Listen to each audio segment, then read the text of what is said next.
Retired Lt Col James Carafano joins me now. James, if Israel, just speculate with me for a second, if Israel does not go into Rafah, has Hamas won? Because their leadership and at least one fighting brigade remain intact. Yeah. So, look, I think winning and losing is the wrong way to look at this. This is not baseball. Israel has one mission, which is to protect the people of Israel. It's already built space to do that, to build a demilitarized zone. They've diminished Hamas successfully.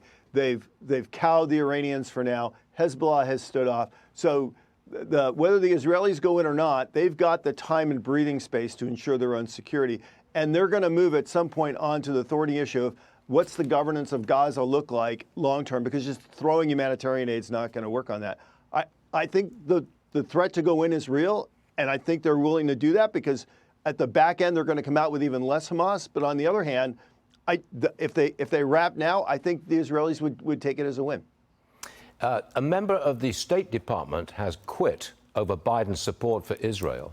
So there's a split in the Democrat Party, we know that. And now there's a split within the administration. We now know that. That's not a position of strength, is it? Well, there's two things going on here that I think are really, really important. And it's about the changing political dynamics of America and what it means for the president's party. One is, this is not 68.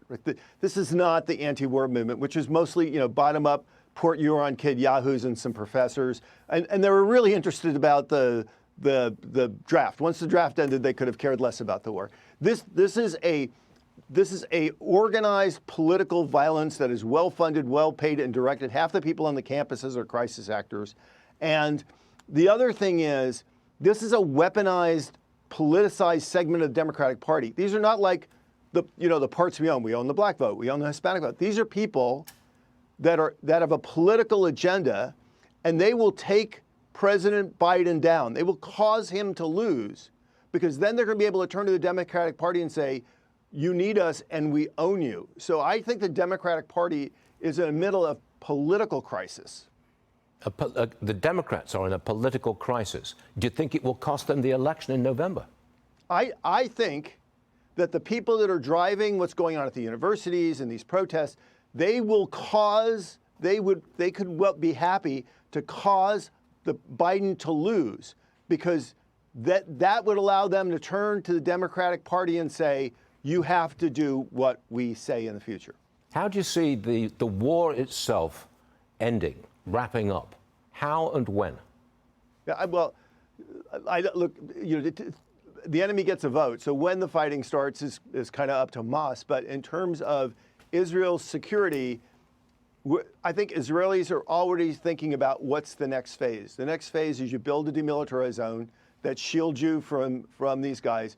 Then there's a question of what does governance look like, because you don't want Hamas to rebuild. You don't want to be just back where you were in 6 or 7 years. And then you still have to think about long term, what's the strategy for Hezbollah? What's the strategy for Iran? And that you have to wait for two things. One is the American election, because it's totally different in dealing with all three of these situations if it's a Trump. And the other thing is, look, Netanyahu's probably not going to survive this election.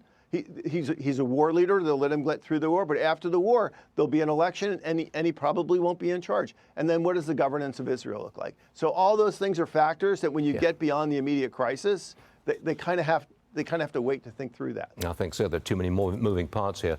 James Carafano, thanks for joining us, sir. We'll see you again real soon. Thank you. Yes, sir.